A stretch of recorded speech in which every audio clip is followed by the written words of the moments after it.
सदाको चाहिँ सम्पूर्ण साथीहरूलाई नमस्कार। खुला प्रतियोगितात्मक परीक्षा प्राथमिक तह विषयगत प्रश्न उत्तरलाई मैले आज लिएर आएको छु। 100 पूर्णाङ्कको 10वटा प्रश्नहरू रहनेछ। मोडल क्वेसन सोलुसन 2 भनेर शीर्षक राखिएको छ। यो नयाँ पाठ्यक्रममा आधारित छ, तसर्थ यहाँ भएका जति पनि प्रश्न उत्तरहरू छन् कृपया थोरै भए पनि तपाईहरुलाई सहयोग मिल्छ भन्ने आशका साथ मैले आजको यस भिडियोलाई बनाएको छु। अब सुरु गरौँ। तपाईलाई थाहा नै छ, विशिष्टीकरण तालिका मैले यहाँ तपाईलाई देखाइरहेको छु। प्राथमिक तहमा चाहिँ तपाईलाई लिखित परीक्षामा चाहिँ यस्ता विषयवस्तुहरू तपाईलाई सोधिने छन् भन्ने कुरा चाहिँ यहाँ तपाईहरुलाई तालिकाद्वारा देखाइरहेको छु। कृपया यसलाई राम्रोसँग अध्ययन गर्नुहोला।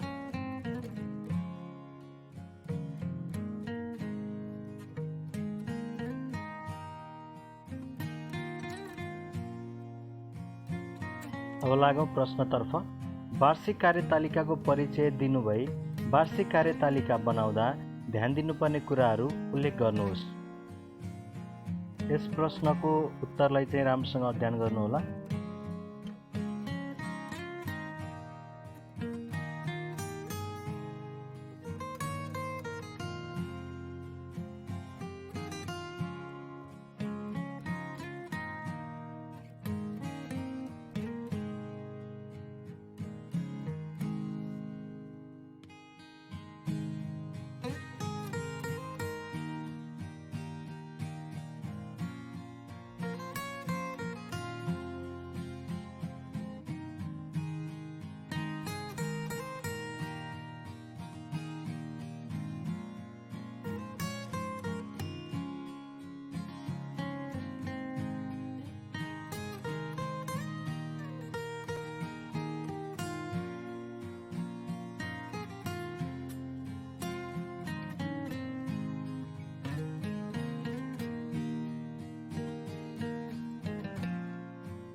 अर्को प्रश्न रहेको छ गणित विषयसँग सम्बन्धित।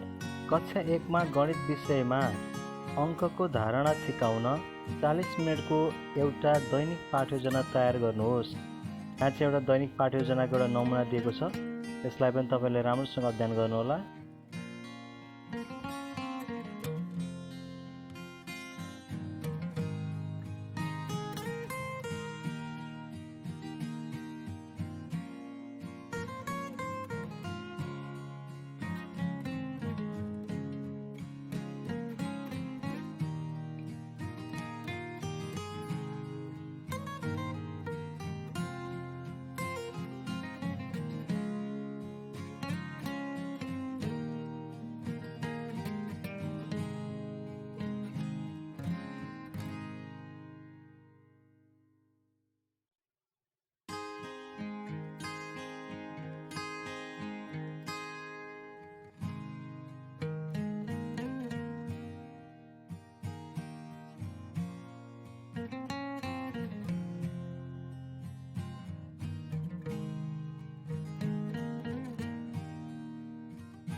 अर्को प्रश्न रहेको छ, प्राथमिक तहको कक्षा 5मा नागरिक चेतना सम्बन्धी पाठ शिक्षण गर्न कुनै 5वटा विशिष्ट उद्देश्यहरू निर्माण गर्नुहोस्।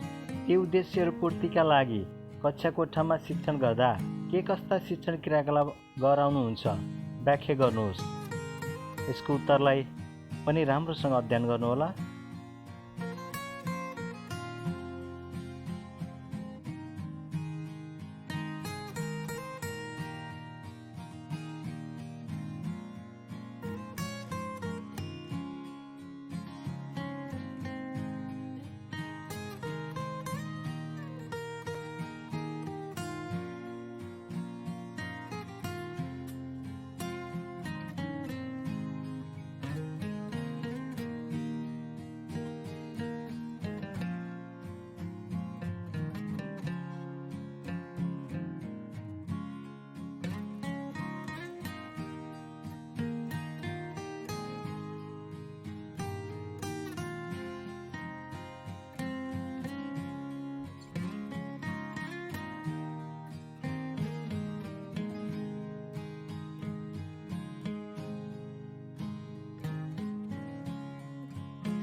त्यसै गरी यहाँ अर्को प्रश्न रहेको छ, प्राथमिक शिक्षा पाठ्यक्रम 2062ले 100 पूर्णाङ्कको एक विषयको पाठ्यक्रम स्थानीय स्तरमा नै तयार गरी लागू गर्नुपर्ने व्यवस्था गरेको सन्दर्भमा आफ्नो स्थानीय आवश्यकता, उपलब्ध स्रोत र साधन तथा जनशक्तिका आधारमा कुनै एक विषयको स्थानीय पाठ्यक्रमको नमुना तयार पार्नुहोस्, जसमा क पाठ्यक्रममा समावेश गरिने विषयवस्तुको क्षेत्र र साधारण तहगत उद्देश्यहरू निर्धारण गर्नुहोस् भनी लेखिएको प्रश्नमा उत्तरलाई चाहिँ यसरी प्रस्तुत गरिएको छ।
त्यसै गरी अर्को प्रश्न रहेको छ, प्राथमिक तहमा बालमैत्री सिकाइ वातावरण निर्माणका लागि सृजनात्मक कला विषय शिक्षणले खेल्न सक्ने भूमिकाबारे कुनै 5 वटा बुँदाहरू लेख्नुहोस्।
अर्को प्रश्न रहेको छ, विज्ञान विषयसँग सम्बन्धित सजीव र निर्जीव वस्तुहरूको वर्गीकरण गर्ने आधारहरूको सूची बनाए। बालबालिकालाई सजीव र निर्जीव वस्तुका बारेमा ज्ञान दिन के कस्ता क्रियाकलापहरू गराउनुहुन्छ? कुनै 3 क्रियाकलापहरू शैक्षिक सामग्रीसहित प्रश्न पार्नुहोस्। यसको उत्तरलाई पनि तपाईँहरूले राम्रोसँग अध्ययन गर्न सक्नुहुनेछ।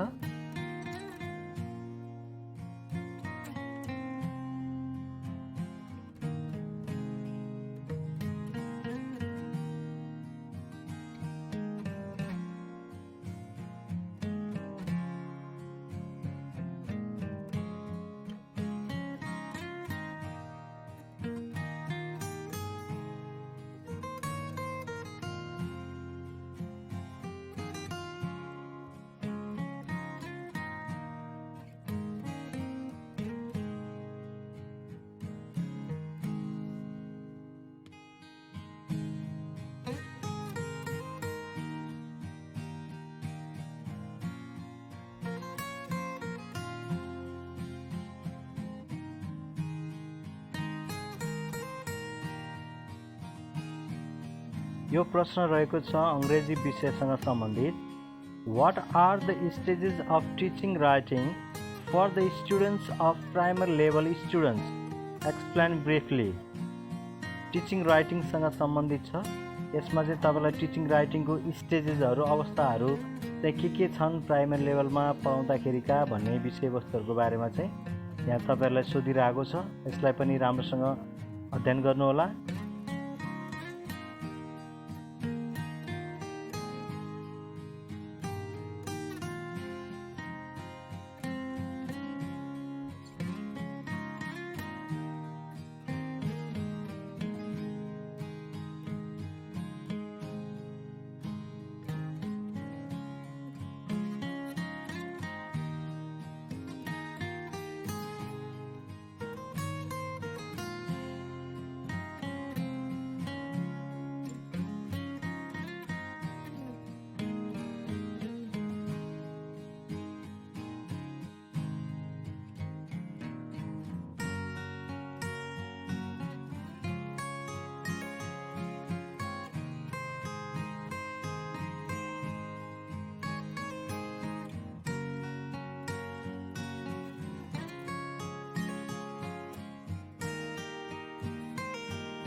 अबको प्रश्न चाहिँ नेपाली विषयसँग सम्बन्धित रहेको छ। बोलाइ सिपको परिचय दिनुभए प्राथमिक तह आधारभूत तह 1.5 मा बोलाइ सिप विकासका लागि उपयोगमा ल्याइने क्रियाकलापहरू उल्लेख गर्नुहोस्।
अर्को प्रश्न रहेको छ, विद्यार्थी केन्द्रित शिक्षण विधिको तुलनामा शिक्षक केन्द्रित विधिका विभिन्न बेफाइदाहरू हुँदाहुँदै पनि नेपालमा धेरैजसो विद्यालयहरूमा शिक्षक केन्द्रित विधि नै बढी प्रचलनमा रहनुका कारणहरू के हुन्? उल्लेख गर्नुहोस्। यस्तो अवस्थामा विद्यार्थी केन्द्रित शिक्षण विधि प्रयोगमा ल्याउन के गर्नु पर्ला? सुझाव दिनुहोस्।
आजको लागि अन्तिम प्रश्न रहेको छ, पूर्व बाल्यावस्थाका बालबालिकाहरूलाई पूर्व प्राथमिक शिक्षा तथा बाल विकास केन्द्रहरूमा सहजकर्ता शिक्षकले सिकाइ सहजीकरण गर्दा ध्यान दिनुपर्ने कुराहरू उल्लेख गर्नुहोस्।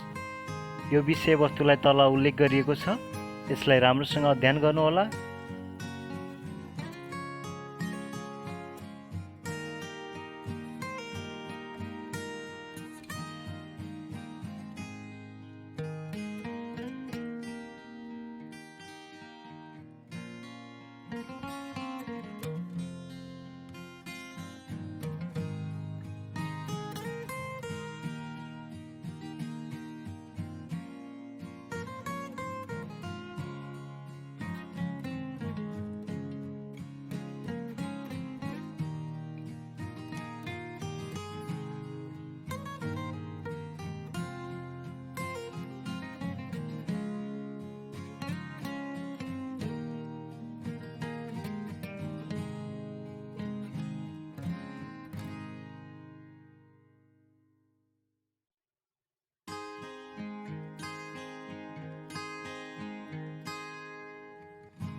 धन्यवाद। थोरै समय निकालेर भए पनि यस भिडियोलाई राम्रोसँग हेर्नुभयो। तपाईहरुलाई मलाई लाग्छ पक्कै पनि थोरै भए पनि यसले केही न केही ज्ञान चाहिँ दिने प्रयास गरिरहेको छ तपाईहरुलाई। आगामी दिनहरुमा पनि यस्तै भिडियोहरु मैले पक्कै पनि लिएर आउने छु, जसले गर्दा तपाईहरुलाई तपाईहरुको अध्ययनलाई अझै पनि अगाडि बढ्न मद्दत गरोस् भन्ने उद्देश्यले हाम्रो च्यानललाई चाहिँ माया गरिरहनु भएको छ। पक्कै पनि आगामी दिनहरुमा पनि सपोर्ट गरिरहनु होला भन्दै आजको भिडियोलाई चाहिँ म यही अन्त्य गर्न चाहन्छु। कृपया हाम्रो भिडियोलाई लाइक, कमेन्ट, शेयर गर्न भने नभुल्नु होला। साथै च्यानललाई सब्स्क्राइब गर्न चाहिँ पक्कै पनि नभुल्नु होला। धन्यवाद।